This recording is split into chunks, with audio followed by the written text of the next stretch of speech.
switcher back as we preview the week. And that is called, I think we all know by now, the Hollywood Casino 400. And we are going to start at the top as we always do. How many drivers did we all pick? I didn't have many this week so I'm going to say we usually have 1 to 2 these days, so I'll say 1. 2. 2, okay. And 1, I'd say Larson. No. Byron. Why did you say Larson? You did not pick Larson. I don't know. Well, because I'm looking at my sheet here. Well, because for covers, I have my favorites and sleep. I don't have it separated out who I chose, and this is the first name I saw. Okay. Byron is who I meant to say. Yes. He's one below him on my list. I'm going to assume it's probably Hamlin or Truex. That's the other. You would assume wrong. Oh, so it's then. Bubba? No. Reddick? Yep. Okay. So, because you only have 5 and CJ only has 5. So you've completely ditched any idea of any driver above 12 to 1 winning. CJ has ditched any idea of any driver over 9 to 1 winning. And I've done pretty much the opposite, and I've ditched the top 3. Hamlin, Larson, and Truex. I just don't like the odds. And I think that middle portion, I do like the middle portion. And sort of like last week, I do kind of, and last year we saw what happened, the first 2 races, not won by playoff teams, but also meaning that from last week, I think, there's a chance that maybe we'll see a little bit of, maybe a sleeper or something that we're just not expecting. So I'm willing to give that a week to guess that could happen. A few notes. Toyota has won 3 straight at Kansas and 6 of 8. Kansas being a 1.5 mile tri-oval, which there are a handful of those, but Las Vegas is really the only track that we're going to consider as the most similar to Kansas. So when you're handicapping Kansas, just use Las Vegas. Chevy has only won 1 of 9 at Kansas. A lot of that, of course, has to do with Toyota's dominance.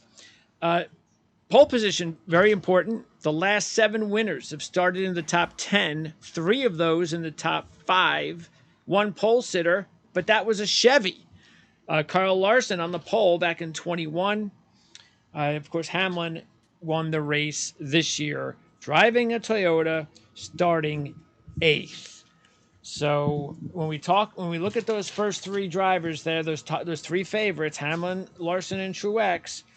Now you did not take Larson. CJ took them all. I took none of them. I would have taken Hamlin out of the 3, but I just 4 to 1 is just so difficult for me to take. It's just, if I was going to do that, I probably would have had to have taken $100 if I was going to do it. I would have put like half of my money on Hamlin. Yeah, okay, he won. Here's the thing. Even though he's got the 4 wins, 6 top 5s in his last 8 with 3 of those wins, it's all impressive stuff. Let's just keep in mind that he's only led 41 total laps in his last 5, and he's only led over 58 laps once at Kansas. So he hasn't dominated the track. He's been able to win races. He's been able to hover around in the top 5 a lot and maybe steal a few races late. But he hasn't been like, wow, man, he just dominates and leads laps. And so that, coupled with the last 2 race results, we always talk about, are you hot? Are you unlucky? It's just enough for me. And he just won this year. Oh, he's going to sweep. So it's just too much for me at 4 to 1. And that's why I decided to go against it. And Larson winning back-to-back, that is going to be real hard. And then you have Truex, like I just said before. I just think that he needs a really good week this week to kind of get all that ugly off of last week and say, yeah, I'm back to being the favorite I should be. But until he does it, once again, at 5 to 1, I just think it's enough for me to bypass those three. So that's my reasoning. What's yours? Yeah, I think it's going to come down to Gibbs in 23. So Toyota versus Hendrick, and I feel last week it came down to another intermediate track. Toyota's led a bunch of laps, and you had Byron and Larson right there to capitalize when Toyota faltered. And then you look at this track in Vegas, and it was a Toyota and Hendrick battle since this next gen took over. And Toyota, they in the spring race a year ago, they went 1, 3, 4, 5, 6 and led 171 of 267 laps. In the fall race, 1, 2, 3, 5 led 94 of 267 laps. Which, if you combine it, they led 49.6% of all the laps at Kansas last year, 265 of 534. Then this past spring, they go 1, 4, 8, 9, and they led 148 of 267 laps. That's 55.4%. And then you look at Vegas, and you see Hendrick dominated at Vegas this past spring with between Larson and Byron. So I thought it's probably going to come down to those guys at the playoff race. I'll side with the playoff guys and say last year was a bit of a fluke. My only concern is the odds. I hate the odds. I cannot believe they put these odds the way they did. And it doesn't give you any room. And it's funny you said the $100 on Hamlin. I actually had $100 on Hamlin to win the 400 to start off with. There you go. And I'm like, well, if I do that, I can't really take the other guys that I feel good about. So I had to decrease it down No, that's right. Bit. Yeah. Larson, I just left off because my whole theory, I know it's happened a few times, is winning 2 straight next-gen races it's kind of hard. It doesn't happen all that often. So that's the only reason I left Larson off. And I went with Byron because, as you see at Vegas, he won. And if you look at he led 176 laps. Larson led 63. And then if you scroll down, Hendrick went 1, 2, 3. And then you scroll down and look at the stages. I think they went 1, 2, 3 in both stages, if I'm not mistaken. Right there. Yep. 1, 2, 7, and then 1, 2, 3. So it just seems like those guys are untouchable. It's a playoff race. So I thought those are probably your winners. It's hard to decipher through which one. I think you could kind of just throw a blanket. You can make a case for or against any one of those guys. So I just felt I might as well take them all. But the problem is when you take them all, you're kind of out of money. You're not going to win a ton. So if you can figure out maybe through the race weekend, since their odds are so low, and as you said, qualifying means a lot. Yep. You're probably best to wait until Saturday to see, because I don't think their odds are going to get much lower. They're already so low. It's just hard to envision Denny Hamlin going from 4-1 to 2-1. Because if he does that, then I'd punt. I mean, you don't want to go much lower, but you could get some value on a Truex or Larson or Byron or one of the 23-11 guys. If they start in the top 10, I just don't see him dropping too much lower. So it might be better to gamble and wait, roll the dice, and maybe wait till after qualifying. Well, as far as the rest, this is where I did invest basically all of my money then, because I had all of it to spend after not going with the top 3. You went with Byron, Reddick, and Wallace and stopped there. So Byron, that to me, I'm able to get 2 to 3 points more. Yep. He won Las Vegas, not just won it, but dominated. Okay, so we got that. 7 top 10s in his last 8 at the track. 3rd from the pole earlier this year, and has led at least 9 laps in 4 straight races, including 25 and 57. So at this track. So I thought Byron was a really good. So I invested the most money on Byron, and then you got the two 9-1 shots. I mean, we all just said no way this week on Bell, especially after what happened last week. For me, it's like, come on, 9-1. The way that car's going, the way the team's going, I should say, they're just something's not right. And so, look, he's got to win an Xfinity Series at the track, 5th at Vegas, but he wrecked earlier this year. Remember what happened earlier this year while he wrecked? He was caught up. I think it was like on a restart, wasn't it? I think he got caught up in something. Kyle also wrecked. I'm not sure if they were in the same wreck. But they were. Yeah, I think they were. They had an issue, but as you said, a wreck. I feel like Bell's got all the speed that they're not executing. No, it's one thing to have speed, it's another not to execute. They 9-1 again last weekend. Yeah, I thought about it because if you look, he's got his first ever Xfinity Series win was there. 10th, 8th, 3rd in his last 3 playoff races there. He's good there in the playoffs, but he hadn't done much. He was 5th in Vegas in this, but you look at the other intermediate tracks this season, 36th, 14th, 24th, 11th, and 23rd. That doesn't scream 9-1 to me. No. They're not executing. Especially not if you're going to give us odds the way that you did with the first 4 drivers.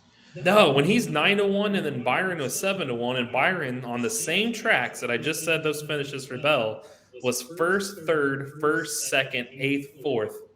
Why do you have them so close together?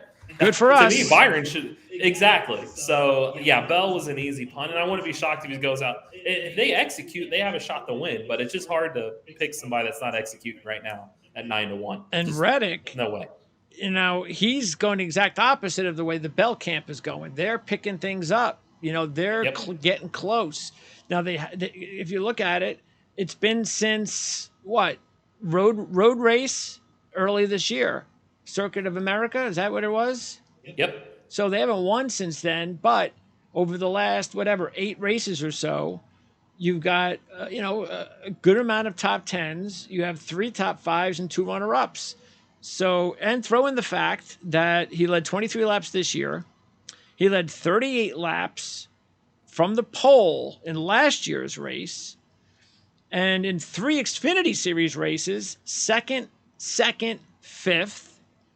And he's led 23 or more laps at this racetrack the last 3 times he's been here. So I don't see any reason to think that these two, Bell and Reddick, should be the same as far as odds. So I'll take advantage of that, and so did you. Yeah, and think too, what's his car number? What car is he in? He's in the 45. Who won the spring race last year? Oh. Kurt Busch in the 45. Who won the playoff race last year? Bubba Wallace in the 45. This is the same car.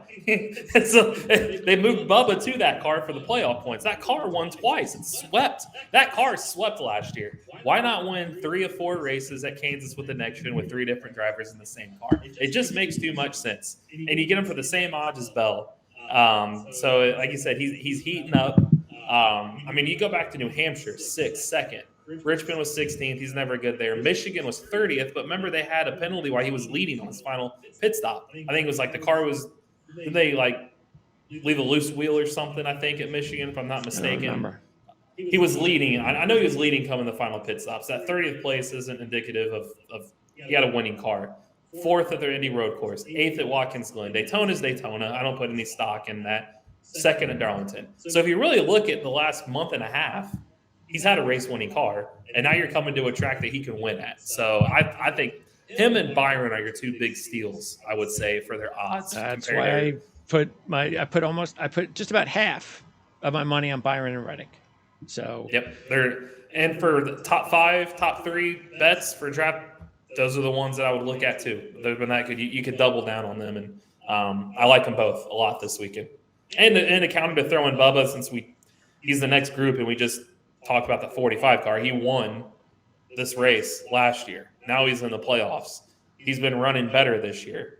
And even though we switched cars, he still finished 4th this year. Yep, and he was 4th at Vegas too. 7th and 5th at Darlington, 4th in the Coke 600. Just had a top 10 last week. We just said what Toyota can do and lean on laps. So for plus look at it. Over his last 8 races, they've all been in the top 20. And 6 of them have been in the top 15. So this is the best stretch of the season for consistency for Bubba. And he's getting close. And a lot of those, and you look at those finishes, a lot of times he wasn't pushing the issue. That's why he was good with the 12th instead of 7th or 8th. It was more, he was getting a bunch of stage points and just taking the top 15 and don't push him to get in any trouble. Because it did its job. It got him into the playoffs. Well, now he's got a chance to win this race. You look at his top 10s this year. Vegas, similar track. Kansas, this is the track. Darlington, that's another similar track. Charlotte, intermediate track. New Hampshire, that's a different track, but Darlington again, 7th. They're all on the same package, intermediate package. So plus 1,200, you got to go his way. That's why I thought that those are some good steals there. Matter of fact, if you look at it, his entire season, he's only had, I think, 1 race, California, where he finished outside the top 20. That wasn't like a super speedway. a road course or a gimmicky type of setup. Otherwise, everything's in the top 20, except for California. So he's really had, and that's why he's made the playoffs, doing it without a win. But he's really had a better year, I think, than it looks. Those are a lot of racetracks that just are not typical races. So, and this week is. Okay. Oh, and he's got to win, as we talked about his Bristol stats. I think a win this weekend would just completely help a lot of things for him going to Bristol, and they can do it. So yeah, I'm excited to see what he can do, because I think that will. I always like in the playoffs when the guy below the cut line finds a way to victory lane. Yeah, sure. Shakes things up. So can do it. I think that'd be fun to watch. Yep. Him or Harvick. So, and we'll get to Harvick in just a second. Kyle Busch 14-1. Nobody took him this week, not surprisingly, because once again, Kyle Busch did what we talked about at the playoff preview. And he's just hanging around. And he's just 11th. One top 5 in his last 8. Yeah. I just don't know why it's going to come this week. So yeah, plus 1,400 was just a little steep to me. And he's not even, the racetrack hasn't even been good to him lately. So, yeah. Now Buescher and Chastain are 16-1. So this is where I started to gobble up some hedges, a couple of hedges here, make a few bucks on it. And the reason is because Chastain, he's been solid, a combination of 5th this year, 7th last year. If you look at last year, at Las Vegas, he finished 2nd and 3rd, leading a combined 151 laps. In his last 3 races at Kansas, 5th, 7th, 7th, 5th last week.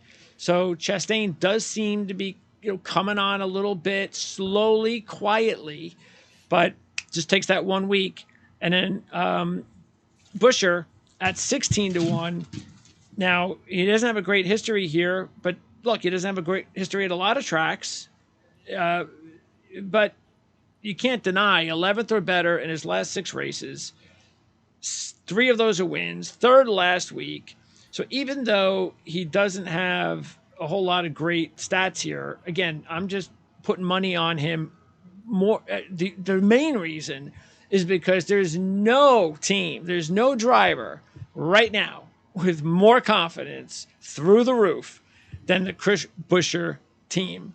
They are just flying high, and until that stops, that momentum stops, I'm just going to throw a few bucks on him in case he steals another win.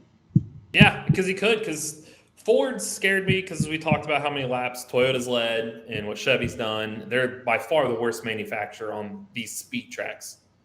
But he won at Michigan, which is a speed track. Granted, he even said, I wasn't the fastest car that day. But Reddick's penalty, Truex gave up track position. It just, you kind of have to be there. And as stats have shown, Buescher's been there. And it's hard to look against them. I just didn't have any money left after taking all the top guys, or I would have taken too. Because, I mean, you look at since Richmond, first, 11th, 7th, first, 3rd. Nobody's as hot as he is right now. And if I was in Darlington on Sunday, I would have asked him this question. I'm shocked they didn't. He was disappointed with 3rd. He was genuinely disappointed. He said he was kind of heartbroken to finish 3rd. Can you imagine if my question with him would have been, if I would have told you back in March that you'd be heartbroken to finish 3rd in the Southern 500, what would you have said to me? Because that's how good he's run. He was 100-1 to win the race in May. 100-1. And now he's 16-1. So he's one that's definitely I would say he's arrived on the scene. If you want I don't think he's going anywhere. And we talked about this on the last 2 of our fantasy draft shows. Yep. We talked about when we were talking about who, when we're getting down to those drivers, the ones at the bottom, who we're going to pick, and talked about, what? This kid's got something. He's got a career that makes him out to be better than he's shown. So there's something that's possibly there. He just has to get it done and put it together. And we just didn't think it was going to happen just in this short, condensed period of time. It's just amazing how it's gone. Well, I think with Bristol's next week, and as we said earlier, he won last year. I don't see any reason why Chris Buescher doesn't come out of this round with 3 top 5 finishes. right, all 3 races in the first round. Hey, still 12-1 to win the championship. So if you have not put money on Chris Buescher and you go to the window at 12 and say, who do I put money on? Buescher's got to be one of the drivers. If you haven't invested any money, he has got to be. It's got to be Harvick and Buescher, the top 2 guys to take advantage of odds. And I'm biased, but I still think Blaney's got a good shot because he's at 16-1. Yep, he just needs to survive. I mean, these have typically the first round not been great tracks for him. So if he gets through, we know what he can do at Texas. We know what he can do on a super speedway. He gets through that second round. Now he's in the round of 8, and as I keep mentioning, you've got to be good at Phoenix. That's what it's all about. Is you got to get to Phoenix. We got to be good at Phoenix. Well, do you remember who finished second at Phoenix in the championship race last year? Won. Yeah, Brian Blaney. Yeah, he should have won it. Yeah. So.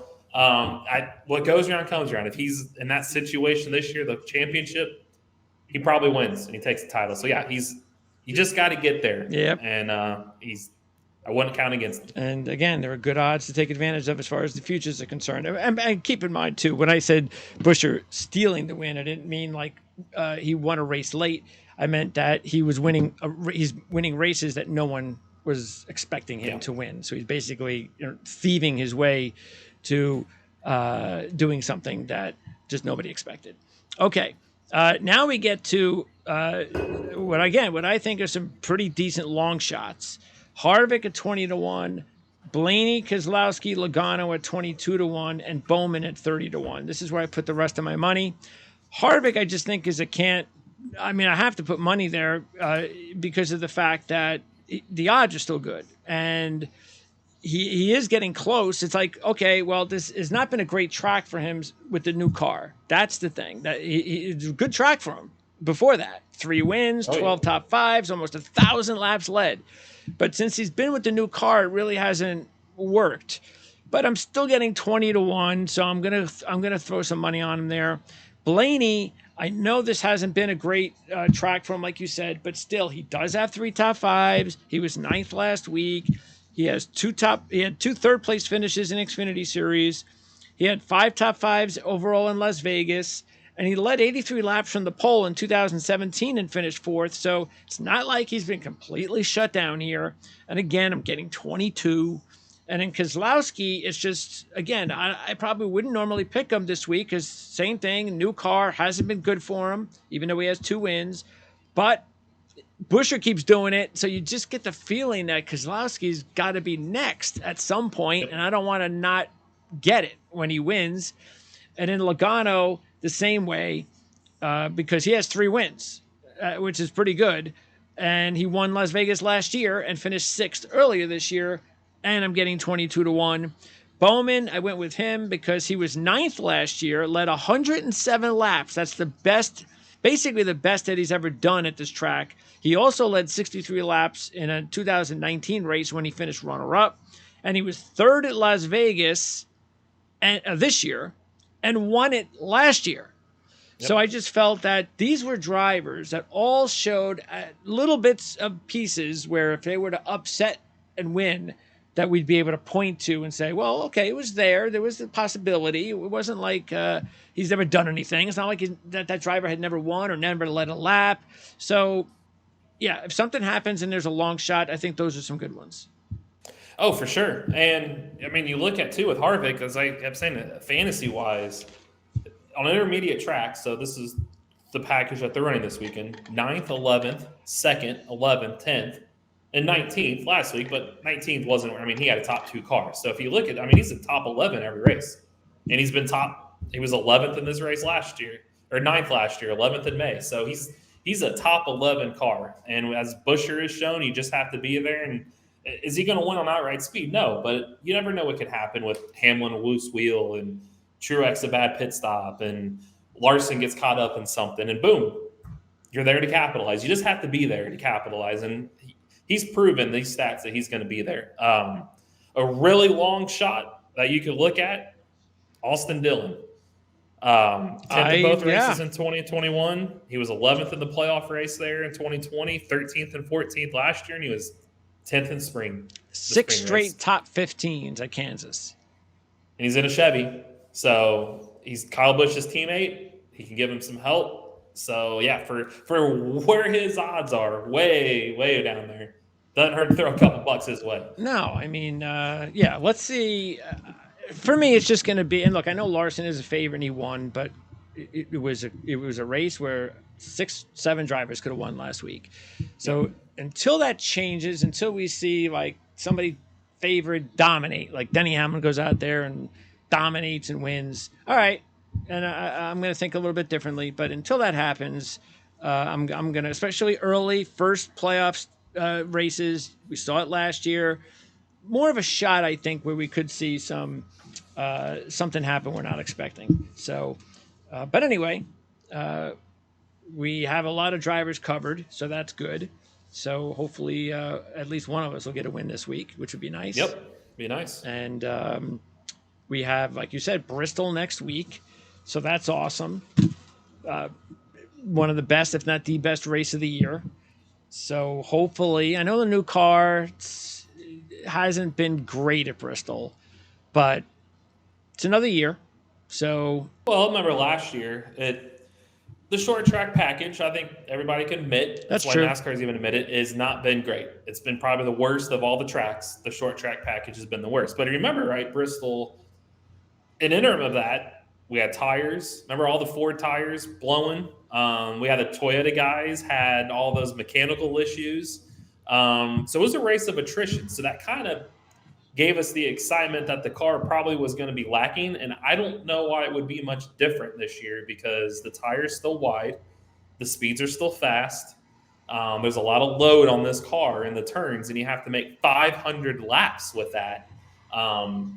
There could be attrition again, that could give us instead of the guys knocking each other out of the way drama, it might be the mechanical issue drama, and you're going to have to take care of your car. So that could at least supplement some of the lack of a parade that we'll see for a little bit, but we could have some mechanical issues that might spice things up too. So that's, again, another reason why you want to be good this weekend, because you don't know what to expect next weekend in Bristol. And that is a Saturday night? Saturday night, yep. That's the last one? Yeah, because I think the rest of the playoffs are Sunday afternoons, yep. All right, so there you go. Saturday night, Bristol, that's awesome. It's going to be a great night, but first things first, it's Kansas. And don't forget, between now and the race on Sunday, if you want to communicate with us, quickly, make sure to click that link. And if you don't know where it is, just click where it says more. That's where the description area is. Pops up, and you see all additional links and information to stories. And so just in case you may not know about it. And also, don't forget, use the thanks icon. The thanks icon to donate to the channel is important. And maybe we'll do another live show at some point. I'm not sure when, but we'll definitely schedule another live show. I know we're going to do one with CJ, or else that's the idea. Whether we do a live show with CJ or not, the fact is, but we will do a live show, and then we've got to plan on. It won't be Saturday night, but it will be something we'll plan on. Once again, we got to think about doing the live reaction race. We have to pick one of those, so that's coming soon.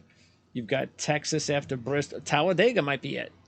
Yep, you got Talladega and anything going on in your household that weekend? I'll have to look. They're October 1st.